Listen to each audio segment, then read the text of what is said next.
नमस्कार, you are watching North East web shorts. दर्शकवृन्द, आज पनि म हजुरहरूलाई राजधानी गान्तोकमा लिएर आएको छु र यहाँ एउटा विशेष कार्यक्रम रहेको थियो। त्यसको विषयमा हजुरहरूलाई जानकारी दिनुपर्दाखेरि देन्जोङ शेर्पा एसोसिएसन जो चाहिँ एउटा शेर्पा समूहको एउटा सङ्गठन छ है, र यसले आज यहाँनिर विभिन्न तबकाका व्यक्तिहरूलाई सम्मान गर्ने एउटा कार्यक्रम यहाँनिर आयोजना गरेको थियो र हामीले एउटा यहाँनिर स्पेसल रिपोर्ट हजुरहरूको लागि तयार पारेको छौँ। हेर्नुहोस् यो रिपोर्ट।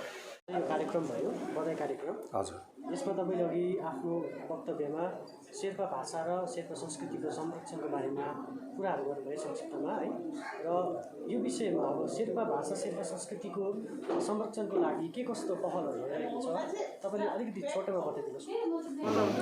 सर्वप्रथम त यो जुन चाहिँ शेर्पा भाषाको संरक्षणको पहलको लागि सिक्किम राज्य सरकारद्वारा नै शिक्षक नियुक्ति गरेर पठनको कार्यक्रम सुरु गरेको थियो होइन, र त्यति बेला त्यसताक चाहिँ सर्वप्रथम त क्लास 5 सम्म बुक्स किताबलाई चाहिँ प्रिस्क्राइब गरेर पठन सुरु गरेको थियो। त्यहाँदेखि त्यसलाई नै अपग्रेड गरेर क्लास 8 र अहिले चाहिँ हाम्रो अब 10 सम्म भएको छ होइन। र यही कुरालाई चाहिँ मध्यनजर राखेर जुन चाहिँ 2017मा स्थापना भएको ग्लोबल शेर्पा एसोसिएसन अथवा हाम्रो शेर्पा भाषामा जमुलिङ शेर्पे छोक्पा, र हामीले चाहिँ जुन चाहिँ सङ्गठनले चाहिँ के निर्णय लियो भने चाहिँ एउटा कुनै पनि जुन चाहिँ पहिला कसैले भनेको जुन चाहिँ कसैको जातिलाई नै नाच्नु छ भने चाहिँ उहाँको भाषालाई नै हामीले मास्नुपर्छ भन्ने कुरालाई हामीले मध्यनजर राखेर चाहिँ हामीले हाम्रो भाषालाई चाहिँ र संस्कृतिलाई चाहिँ जगेडा गर्नुपर्ने रहेछ। हाम्रो शेर्पा जातिको जुन चाहिँ लाई बचाउनु छ भने चाहिँ है, हाम्रो शेर्पा जातिलाई चाहिँ बचाउनु छ भने चाहिँ हामीले सर्वप्रथमलाई चाहिँ भाषा, त्यहाँदेखि वेशभूषा अनि संस्कृतिको चाहिँ संरक्षण गर्नुपर्ने रहेछ भनेर चाहिँ हामी जुन चाहिँ ग्लोबल शेर्पा एसोसिएसन जुन चाहिँ सारा विश्वबाट 22वटा कन्ट्रीबाट चाहिँ जसको डेलिगेट्स छ, रिप्रेजेन्टेटिभहरू आएर चाहिँ हामीले किदुङ बनाएको, र हामीले जुन चाहिँ हाम्रो यो 4 वर्षे जुन चाहिँ कार्यक्रममा चाहिँ हामीले चाहिँ सर्वप्रथम चाहिँ भाषालाई नै मान्यता दिने र यसलाई चाहिँ संरक्षण गर्ने भन्दा चाहिँ हामीले शेर्पा ल्याङ्ग्वेजको चाहिँ एप बनाउने हामीले निधो गरेर चाहिँ अहिले हामीले शेर्पा ल्याङ्ग्वेजको एपको काम गरिरहेछौँ, र यसमा हामीले 30 लाख जस्तो हाम्रो खर्च राखेको थियौँ, र त्यो पनि हामीले सबै सारा सिक्किमदेखि लिएर भारतको अन्य भागदेखि लिएर सारा संसारबाटै हामीले गरेर चाहिँ लगभग हाम्रोमा अहिले 28-29 लाख रुपियाँ पनि जम्मा भयो। र यो अब यो आउँदो 8 अक्टोबरमा चाहिँ हाम्रो ग्लोबल शेर्पा डे हो, र त्यही दिन चाहिँ अब यो पालि कोभिड पेन्डेमिकले गर्दाखेरि हाम्रो अब त्यहाँ फिजिकल हाम्रो अब हुनु सकेन, मिटिङ हुनु नसक्दा र कन्भेन्सन हुनु नसक्दा चाहिँ हामीले भर्चुअली हामीले चाहिँ हाम्रो जुन शेर्पा ल्याङ्ग्वेज एप चाहिँ रिलिज गर्दैछौँ, र हामीले आशा राखेका छौँ कि यो शेर्पा ल्याङ्ग्वेज एपले गर्दाखेरि चाहिँ हाम्रो जति पनि नानीहरू छ, जति पनि बाहिर एनआरआई हुनुहुन्छ, जति पनि नानीहरू हुनुहुन्छ, र हाम्रो सिक्किम र भारतको अन्य प्रान्तमा पनि छरेर बस्नु भएको ती शेर्पा नानीहरूलाई पनि र जसले यो आफ्नो भाषालाई सिक्ने इच्छा राख्नु भएको छ ती सबैलाई पनि ठुलो टेवा पुग्छ भनेर आशा राखेको छौँ, र यो एपले चाहिँ शेर्पा भाषाको ल्याङ्ग्वेजको साथसाथै जति पनि हाम्रो संस्कृतिहरू छ, वेशभूषालाई पनि संरक्षण गर्नुलाई ठुलो टेवा पुर्याउँछ भन्ने आशा राखेको छौँ। सर, जुन चाहिँ आज तपाईँहरूले कङ्ग्रेचुलेटरी प्रोग्राम राख्नुभयो है, सो यसको चाहिँ कुन उद्देश्यले राख्नुभएको थियो अनि यहाँनिर फेलिसिटेसन पनि भयो होइन, समाजको कस्तो तबकाका व्यक्तिहरूलाई तपाईँले आज यहाँनिर फेलिसिटेसन गर्नुभयो त्यसको विषयमा बताइदिनुहोस्। यो हाम्रो जुन चाहिँ देन्जोङ शेर्पा एसोसिएसनको तत्त्वावधानमा भएको यो पालिको जुन चाहिँ कङ्ग्रेचुलेटरी प्रोग्राम चाहिँ यो एउटा नयाँ एउटा एक्सपेरिमेन्ट जस्तो हो।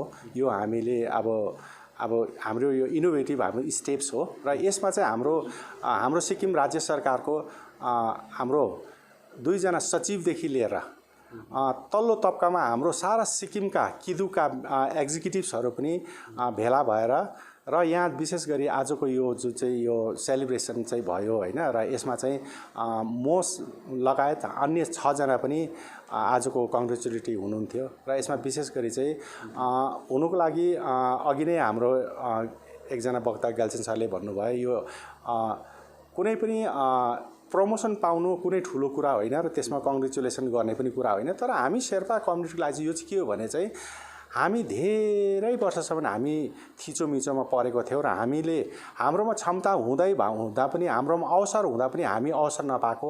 तर आज हामीहरू यसरी अहिलेको हाम्रो गोले साहबको नेतृत्वमा भएको सरकार, यो सरकारको नजरमा चाहिँ हामी शेर्पालाई चाहिँ स्थान दिएकोले गर्दा र यसरी पदोन्नति भएको र त्यहाँदेखि सरकारको मद्दतले गर्दाखेरि फेरि अहिले एजुकेसनको क्षेत्रबाट पनि हाम्रो पिएचडी गर्ने स्कलर निक्लेको र यो कुरा चाहिँ अब हाम्रो समाजमा पनि यसरी हाम्रो नानीहरू पनि पढ्न सक्छ भन्ने चाहिँ एउटा शिक्षाको क्षेत्रलाई चाहिँ हामीले मध्यनजर राखेर यो मेसेज चाहिँ सारा हाम्रो सिक्किमको हाम्रो शेर्पा कम्युनिटी मात्रै होइन अन्य कम्युनिटी पनि जाओस् र हामीले चाहिँ अब चाहिँ फोकस चाहिँ शिक्षालाई दिउँ भनेर चाहिँ यो आज कङ्ग्रेचुलेटरी प्रोग्राम चाहिँ हामीले राखेको छ। सर, सिक्किममा हामीले विगतका दिनदेखि धेरै यस्तो प्रोग्रामहरू देखिरहेका छौँ। फेलिसिटेसन प्रोग्राम विशेष गरी त है धेरैवटा जातीय संस्थाहरू अगाडि आएर यो फेलिसिटेसन प्रोग्राम गरिरहेको छ।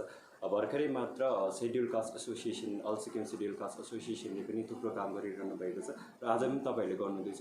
सो कस्तो रूपले हेर्नुहुन्छ? यसले चाहिँ कतिको जातिको उत्थान हुन्छ जस्तो लाग्छ?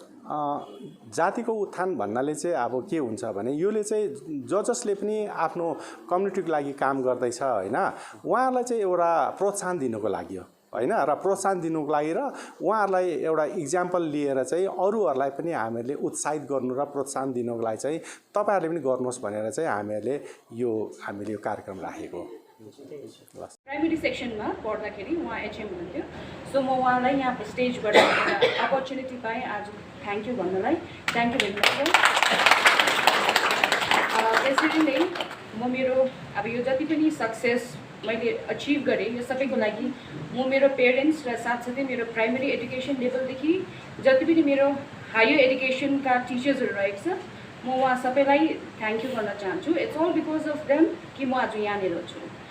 सो पहिलोचोटि त है अब हाम्रो कम्युनिटी अब लाइक इन जेनरल हेर्दाखेरि as compared to other community हामी अलिकति पछौटे भागमा परेका छौँ है। सो यो एसोसिएसनको थ्रु उहाँहरूले जस्तो प्रकारले हेल्प गर्नुहुँदैछ स्टुडेन्ट्सहरूलाई अगाडि अब कतिवटा लाइक स्कलरसिप्सहरू प्रोभाइड गर्नुमा है, जसरी तपाईँले यो प्रोग्राम राखिदिनु भयो। अब यस्तो प्रकारले चाहिँ के हुन्छ उहाँहरूले अब टु सम एक्सटेन्ट एउटा मोटिभेसन पाउनुहुन्छ। इफ मैले पनि राम्रो काम गरेछु भने अघि उहाँ सरले भन्नुभएको जस्तै नेक्स्ट टाइम मेरो पनि पालो आउने रहेछ भन्ने हुन्छ है। सो यो देन्जुङ एसोसिएसनको म यो स्टेजबाट चाहिँ म यो भन्न चाहन्छु कि अब शायद आई डोन्ट नो शायद अब माइट बी हाम्रो कम्युनिटीबाट शायद म फर्स्ट क्यान्डिडेट होला जसले पिएचडी कम्प्लिट गर्ने है। सो म यहाँदेखि चाहिँ म आउने जेनेरेसन भाइ बहिनीलाई भन्न चाहन्छु कि एडुकेसन चाहिँ मोस्ट इम्पोर्टेन्ट हो। प्रब्लम्स लाइफमा सबैको आउँछ। इट्स नट द्याट कि धनीको केटाकेटीले मात्रै पढ्छ या त ब्रेनी नानीले मात्रै पढ्छ भन्ने होइन, त्यो एउटा इन्डिभिजुअलको इच्छा हुनुपर्छ। र साथसाथै यसमा जति पनि कन्ट्रिब्युसन छ मलाई लाग्छ कि पेरेन्ट्सको त कन्ट्रिब्युसन हुन्छै हुन्छ, साथसाथै टिचर्सको पनि हुन्छ। जसरी मैले पिएचडी मैले लाइफमा कहिले सुनेको थिइनँ। To be frank and honest आज म यहाँबाट तपाईँहरूको अगाडि म सेयर गर्न चाहन्छु। अब हामी अलिक सानो हुँदा अब यस्तो खालको सिनारियो हुन्छ कि जहाँनिर पेरेन्ट्सको कुरा सुन्नु नपाउने है। ठुलो मान्छे कोही पाहुना आउनुभयो भने चिया ल्यायो, नमस्ते गर्यो, भित्र गएर बस्ने होइन। त्यही सन्दर्भमा अहिले मलाई लाग्छ अब अहिले सम्झिँदाखेरि सर आउनु भएको थियो हाम्रो घरमा है। अब पापा सर अब टिचर हुनुहुन्छ, सो कलिग हुनुहुन्छ उहाँहरू। सो आउनु भएको थियो।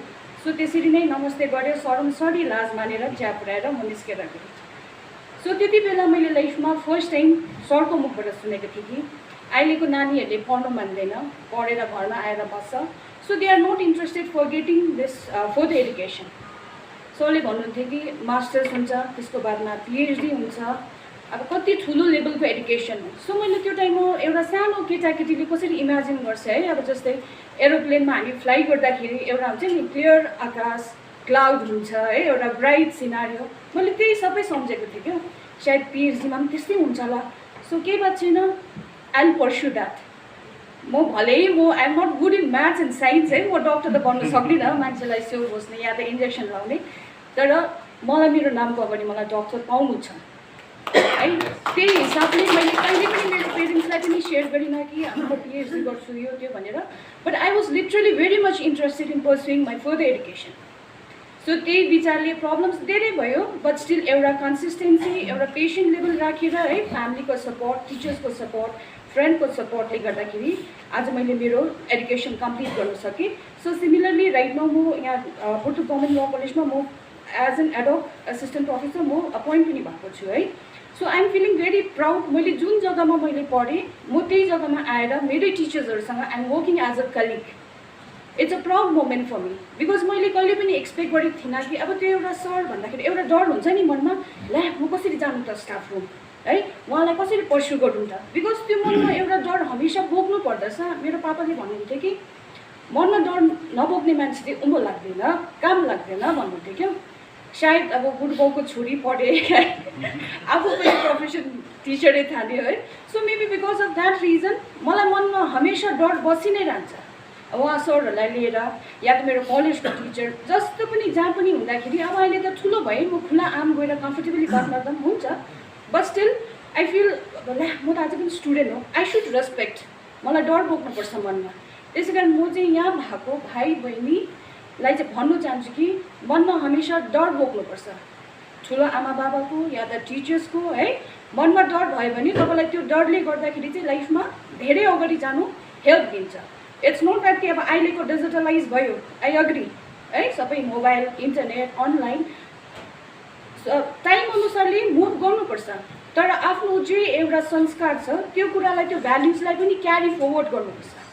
पढेर हामी ठुलो भयो घमण्ड होइन नि त, फलेको रुख त निहुरेको हुनु पऱ्यो नि त होइन, बिकज फलेरै बस्यो भने त नेक्स्ट टाइम त्यो फल्दैन, बिकज ब्रान्चेस त्यसमा हाँगा सबै भाँचेर जान्छ।